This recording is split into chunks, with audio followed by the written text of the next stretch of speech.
जय गुरु जी, शुक्राना गुरु जी, अनंतम अनंतम शुक्राना। वाहिगुरु जी का खालसा, श्री वाहिगुरु जी की फतेह। संगत जी, अभी गुरु नानक जी, वाहिगुरु जी, शिव जी और गुरु जी के चरणों में बैठकर मैं श्री गुरु नानक देव जी की जन्म साखी आपको सुना रही हूँ। गुरु जी कृपा करें, मेरे पे मेर भरा हाथ रखें, सबको ब्लेस करें गुरु जी। ओम नमो शिवाय, शिव जी सदा सहाय। ओम नमो शिवाय, गुरु जी सदा सहाय। वाहिगुरु जी का खालसा, वाहिगुरु जी की फतेह। साखी को कृपया सर ढककर सुने संगत जी। साखी ब्रह्मचारी की। अब श्री गुरु नानक देव जी महाराज करतारपुर में ही निवास करने लगे। लंगर प्रारंभ हो गया, प्रत्येक अतिथि की सेवा होने लगी। गुरु जी की कीर्ति चारों ओर फैल गई। एक दिन एक पुरुष गुरु जी के पास आकर कहने लगा, हे प्यारे सदगुरु, मैं एक अत्यंत ही निर्धन आपकी जाति का बेदी हूँ। मेरे सिवाय एक लड़के के और कोई नहीं। अब मेरी कन्या का विवाह है, आप मेरी सहायता करें, क्योंकि आप हमारी कुल में एक महापुरुष हैं और सभी कुछ करने की समर्थ्य आप में सुनी जाती है। आप मेरा ये महान कार्य सिद्ध करो। गुरु जी दयालु थे, कहने लगे, हे भ्राता, जिस वस्तु की तुमको आवश्यकता है वे हमें बताओ। उसने सभी चीज लिखकर गुरु जी को दे दी। गुरु जी ने अपने शिष्य, जिसकी जाति अनंत थी और नाम भगीरथ था, उसे आज्ञा दी कि ये सभी वस्तु लाहौर से जाकर ले आओ। इतना ध्यान रहे कि लाहौर में केवल एक रात्रि रहना। अगर दूसरी रात लाहौर में रहोगे तो तुम्हारा जन्म बिगड़ जाएगा।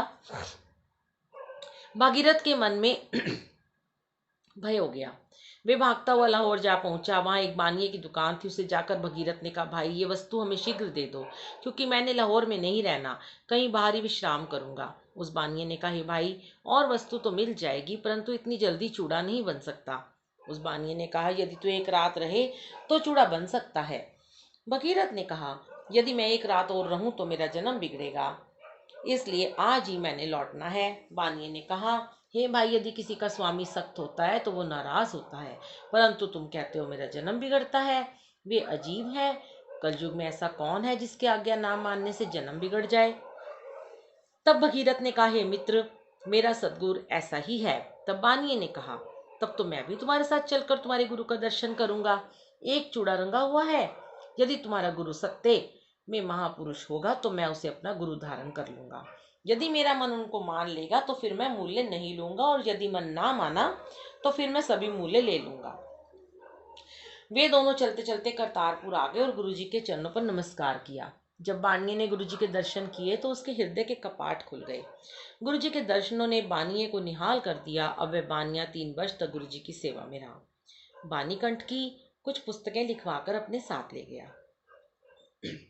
फिर एक बार बानिये ने सौदागरी की और उस नगर में गया जहाँ राजा शिवनाग राज करता था। वह बानिया दिन को तो माल बेचता और रात्रि को कीर्तन करता था, और प्रहर रात्रि रहते स्नान करता और जपजी साहब का पाठ करता। ये उसकी दैनिक क्रिया थी, अर्थात उसकी दिनचर्या गुरु जी की आज्ञानुसार थी। गुरु जी की आज्ञा है कि जो सिख रहत बहत में पूर्ण हो, वैसे किसी जीवन में मुक्त होता है, और जब वह मृत्यु को पाता है तो उसकी सदगति होती है। इस प्रकार वह बानिया प्रत्येक दृष्टिकोण से गुरु मर्यादा के अनुसार चलता था। मन मत करने वाले लोग सूर्य चढ़े तब स्नान करते और एकादशी, पूर्णमासी, मंगल आदि के व्रत रखते थे। उनके सभी काम दिखावे के होते देखकर ये बानिया कुछ उदास रहता था। इन आडंबरों की ओर उसका झुकाव नहीं था, क्योंकि गुरु जी महाराज पखंडवाद के विरोधी थे और धर्म मर्यादा के कारण ही संसार में प्रकट हुए थे। अतएव वे पाखंडी बानिये को भ्रष्ट कहने लगे। एक दिन कुछ शरारती पुरुषों ने राजा शिवनाथ को कहा, हे राजन, ये बानिया हिंदू होकर भी धर्म मर्यादा के उलट चलता है। इसने कभी व्रत आदि भी नहीं किया।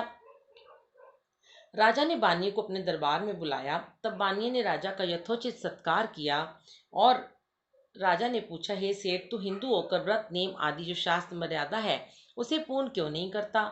बानिये ने उत्तर दिया, हे राजन, जिस वस्तु की प्राप्ति के लिए व्रत आदि क्रियाएं की जाती हैं वो वस्तु तो मैंने प्राप्त कर ली। अब मुझे इन व्रत आदि नियमों से क्या आवश्यकता है। राजा ने कहा, वे कौन सी वस्तु है जिसके मिल जाने से व्रत आदि जो शास्त्र विहित कर्म है उनको ना करना ठीक है। तब बानिये ने उत्तर दिया कि हे महाराज, एक महापुरुष के दर्शनों से सभी मनोकामनाएं पूर्ण हो गई हैं। राजा ने कहा कि तुमको विश्वास हो गया है। उस सेठ ने कहा, हे राजन, उस मेरे सदगुरु के दर्शनों से ही तमाम विश्वास हाथ जोड़कर सन्मुख उपस्थित हो जाते हैं, क्योंकि जहाँ साक्षात ईश्वर ही प्राप्त हो जाए वहाँ विश्वास आदि का तो प्रश्न ही पैदा नहीं होता। राजा ने कहा, कलयुग में तो एक भी नहीं है जिसके दर्शनों से मुक्ति प्राप्त हो जाए। तब बानिए ने कहा, हे राजन, ये मत कहो, क्योंकि मेरे सदगुरुदेव श्री नानक देव प्रत्यक्ष मुक्ति के दाता हैं। राजा ने कहा, मैं उनकी वाणी सुनना चाहता हूँ। अब उस बानिए ने गुरु जी की पवित्र वाणी सुनाई तो राजा परम प्रसन्न हो गया और उस बानिए के साथ राजा शिवनाभ सिख बन गया और गुरु जी के दर्शनों को चल दिया। जब चलने लगा तो बानिए ने कहा, हे राजन, श्री गुरु जी तो पावन रूप हैं, जहाँ सच्चे मन से आवाहन करो वहीं पर प्रकट हो जाते हैं। ये घट घट की जानने वाले हैं, यदि आप श्रद्धा से बुलाओ तो महाराज स्वयं प्रकट हो जाते हैं। तब राजा ने कहा, हे मित्र, गुरु जी तलवंडी राय भोय के रहने वाले हैं तथा आजकल करतारपुर रावी नदी के किनारे निवास करते हैं। यहाँ उनका जो स्मरण करे वहां ही दर्शन देते हैं। राजा ने कहा कि मेरी इच्छा तो तुम्हारे साथ जाने की है। बानिए ने कहा, हे राजन, तुम विश्वास करो और मन से गुरु जी का स्मरण करो, गुरु जी इसी स्थान पर प्रकट होंगे। ये बात मेरे पूर्ण अनुभव की है। हे राजन, मेरी बात मानो, तुम्हारी मनोकामना अवश्य ही पूर्ण होगी। इतना कहकर वह गुरु जी का सेवक बानिया अपना जहाज भरकर वहां से पश्चिम की ओर चला गया। बानिए के जाने के पश्चात राजा शिवनाभ गुरु जी के दर्शनों का ललायन कहने लगा। हर समय गुरु जी का चिंतन स्मरण करता रहे। राजा ने कुछ समय के पश्चात कुछ कुटनियां तैयार की। उनको हुक्म दिया कि जो भी साधु संत यहाँ आए उसको पतित करने में कोई कसर ना छोड़ो तथा उसकी भली प्रकार परीक्षा लेकर मुझे बताओ कि वह कैसा साधु है। राजा ने सोचा कि यदि कोई उत्तम साधु होगा तो इनके कटाक्षों में नहीं फंसेगा। यदि कोई साधारण कलयुगी साधु होगा तो उसका पता चल जाएगा। यदि गुरु नानक जी इधर आ जाएं तो हमें पता चल जाएगा। उधर गुरु जी ने कहा, हे बाला मर्दाना, हमारा तो विचार है कि कुछ और भ्रमण करें और राजा शिवनाभ को उसके राज में दर्शन देकर कृतार्थ करें। अब गुरु जी तथा मैं, बाला और मर्दाना, राजा शिवनाभ के नगर में आए और एक बाग जो सूखा हुआ था वहां आसन बिछाकर बैठ गए।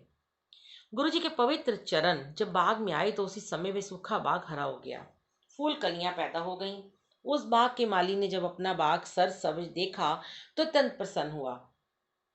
फिर उसने देखा कि एक महापुरुष आसन पर बैठा है और दो सेवक सेवा कर रहे हैं।